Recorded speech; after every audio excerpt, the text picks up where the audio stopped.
A woman sits down in the sand and turns her back on her dying son. Not because she doesn't love him, because she loves him too much to watch. She has walked maybe 60 yards away, the text says about a bow shot, and she sits down opposite him, and she lifts her voice and weeps. Her son is under a desert shrub. The water is gone, the bread is gone, and she is Egyptian, and a slave, and alone, and nobody is coming. Her name is Hagar. And she is about to become the first person in all of Scripture to hear an angel say 4 words that God will repeat, to shepherds and soldiers, to priests and fishermen, to a teenage girl in Nazareth, and an old man on a volcanic island, all the way to the last pages of the Bible. Do not be afraid. But we are getting ahead of ourselves. Stay with me. Hagar did not choose any of this. She came to Canaan as a slave in the household of a man named Abram. She did not choose the country. She did not choose the work. And she did not choose what happened after. When Sarai, who had waited decades for a child and heard nothing but silence from heaven, handed Hagar to her husband to bear a child in her place. That was the arrangement. Hagar had no say in it. She bore a son. She named him Ishmael, which means God hears. And for a few years, maybe, that was enough. There was a child. There was a name. There was something to hold on to. And then the miracle happened. The old woman laughed at the angel's promise, and then she stopped laughing, because the promise came true. Isaac was born, and suddenly everything shifted. The slave woman and her teenage son became inconvenient. One morning, Abraham pressed a loaf of bread and a single skin of water into Hagar's hands, placed the boy on her shoulder, and sent them into the wilderness of Beersheba. You have to sit with that for a moment. This is the man who argued with God to spare the city of Sodom, who negotiated for strangers, who could not bring himself to send 2 people, one of them his own son, away with more than 1 day's worth of water. The skin ran dry somewhere in the desert. The bread was gone. And Hagar did what any mother does when she has nothing left. She set her son under the only shade she could find, walked away far enough that the sound would be smaller, and wept. Here's what most people miss about this moment. This is not the first time Hagar has been alone in a desert. Genesis 16 tells us it happened before when she was still pregnant. Fleeing from Sarai's cruelty on the road to Shur, an angel found her then too, by a spring of water. And the angel said, "Return. I will multiply your offspring so they cannot be counted." She went back. She endured more years in that house. She bore Ishmael. She watched him grow. And now here she is again, same desert, different crisis, and you wonder what ran through her mind when a voice broke through the sound of her own weeping. The angel of God called to her from heaven, and the first word out of that angel's mouth was her name. Not woman, not slave, not even mother. Hagar, do not be afraid. God has heard the voice of the boy where he is. She gives God a name that day, and it is the only time in all of Scripture that a human being names God. El Roi. The Hebrew means, the God who sees. She says it out loud, there in the desert, to no one and everyone. You are the God who sees me. Have I really seen him here and lived? She has been seen by the God of the universe, twice. In a desert, as a slave, as someone that the ancient world had written off completely. And the water appears, and the boy lives, and the line of Ishmael stretches forward through history. 12 princes, a great nation, a name that billions of people carry in their prayers to this day. All because an angel said 4 words to a woman who thought she was invisible. Do not be afraid. Now watch what happens next. Because the next person to hear those words is about as different from Hagar as you can get, and somehow the situation is almost identical. His name is Gideon.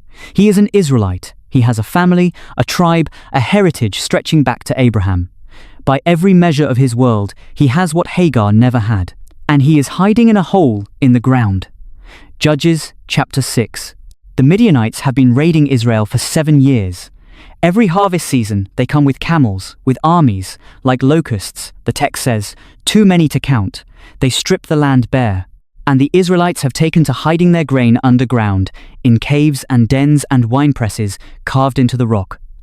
A winepress is not where you thresh wheat. A winepress is a pit. You thresh wheat on a hilltop, in an open space, so the wind can separate the grain from the chaff. You do it in the open. You do it in the light. Gideon is doing it in a pit. in secret, in fear. And the angel of the Lord comes and sits down under a tree nearby, just sits, like a traveler resting, and says to him, "The Lord is with you, mighty warrior." You need to feel the gap between those words and the scene they are spoken into. Mighty warrior, said to a man crouching in a hole, hiding his food from an enemy he is too afraid to face. Gideon's response is almost funny if it weren't so painfully honest. If the Lord is with us, why has all this happened? Where are all the miracles our ancestors told us about? The Lord has abandoned us. He does not say thank you. He does not stand straighter. He pushes back. And the angel does not correct him. The angel does not say, "Actually, your theology is wrong. Let me explain the sovereignty of God." The angel says, "Go in the strength you have. Have I not sent you?" Here's the part nobody tells you. God did not call Gideon a mighty warrior because Gideon was one.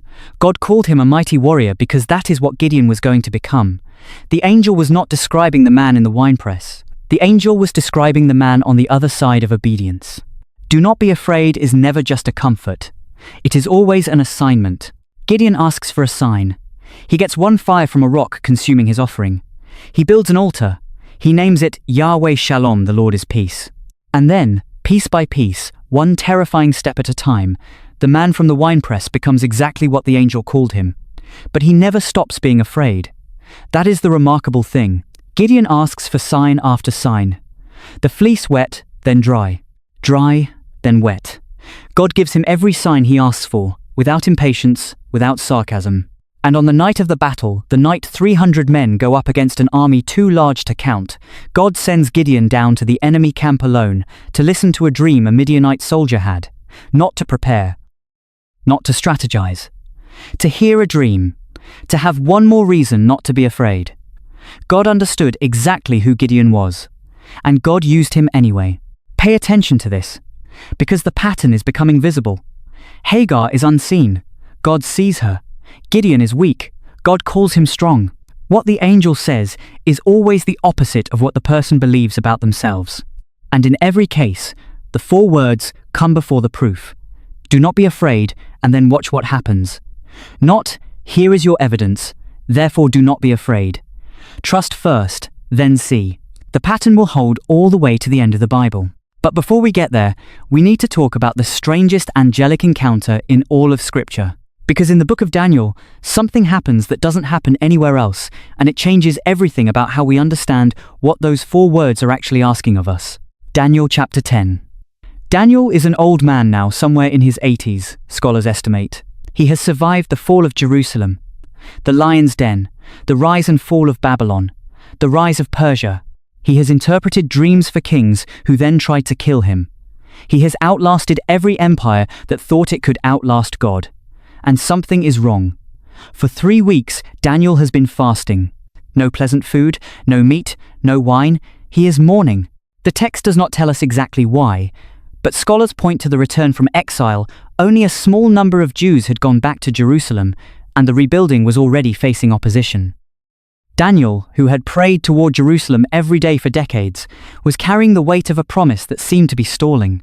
He is standing by the Tigris River when it happens. He looks up and sees a man dressed in linen, with a belt of fine gold, with a face like lightning, his eyes like flaming torches, his arms and legs like the gleam of burnished bronze, his voice like the sound of a multitude. The men with Daniel don't see the vision, but they feel something the text says. A great trembling fell on them, and they fled to hide. Daniel alone is left standing, and his strength drains out of him. His face goes pale. He falls forward onto the ground. A hand touches him, and the angel says, "Do not be afraid, Daniel, you who are highly esteemed." Daniel rises to his hands and knees, trembling. The angel says, "Stand up." And Daniel stands, but still shaking, still overwhelmed. The angel has to say it again. "Do not be afraid. Peace. Be strong now. Be strong." And then a third touch. And Daniel is strengthened. Here's what most people miss about this passage. This is not weakness. This is the most honest picture in all of Scripture of what it actually costs a human body to be in the presence of something holy. Daniel, the man who prayed without flinching when prayer was a capital offense, who slept peacefully in a den of lions, Daniel falls on his face and has to be touched 3 times before he can stand. And the angel is not frustrated. The angel is patient. 1 touch, hands and knees. A command to stand. A second reassurance. A third touch. The angel meets Daniel exactly where his body is. Not where his faith should be, where his body actually is. Do not be afraid is not a demand for a feeling you don't have. It is a hand reaching down to wherever you have collapsed and lifting you one stage at a time until you are standing. The Hebrew word the angel uses in that moment, chazak. Chazak means be strong. It is the same word God spoke to Joshua at the Jordan River. Be strong and courageous. The same word spoken to every generation of Israel when they were about to face something that looked impossible. Chazak, over and over, across centuries. Be strong, not because you are strong, because I am with you, and that is enough. Daniel stood up that day. He received the message the angel had carried, a vision of history so vast it spans from Persia to the end of the age. He wrote it down, and the last verse of Daniel chapter 12 says that at the end of all things, Daniel will rise to receive his inheritance. The man who fell on his face by the Tigris will stand at the end. That is the promise underneath the 4 words, always. So here is what we have seen today. 3 people, a slave woman in a desert, a farmer hiding in a pit, an old man by a river, 3 encounters with something from beyond this world, 3 moments of collapse, of invisible, of weak, of overwhelmed, and the same 4 words, spoken each time into the worst of it. Do not be afraid. The first thing you need to carry with you is this: God does not wait until you have composed yourself. Hagar was weeping, Gideon was hiding, Daniel was face down in the dirt. The angel came anyway. The 4 words came first, before the strength, before the miracle, before the proof. If you are waiting to feel less afraid before you believe God is with you, you have it backward. The words come into the fear, not after it. The second thing, what God calls you is not what you currently are. It is what you are becoming. Gideon the mighty warrior was Gideon the man in the winepress. The name was a destination, not a description. When God speaks over your life, He is not grading your present performance. He is telling you where you are going. And the third thing, the one worth sitting with the longest, sometimes being touched once is not enough. Daniel needed 3 touches. He needed to be met at hands and knees before he could stand. There is no shame in that. The angel was not impatient. God is not impatient. If you are still on the ground, there is another touch coming. There is always another touch coming. We are only at the beginning of this story. Next time, an old priest goes mute in the temple. A teenage girl receives news that will upend her entire life. And a group of shepherds on a hillside at night become the first human beings to hear the full sentence. Do not be afraid, for behold, I bring you good news of great joy. The announcement is coming, and it will change everything. If this video opens something in you today, share it with one person who needs to hear it. Subscribe so you don't miss part 2. And until then, do not be afraid.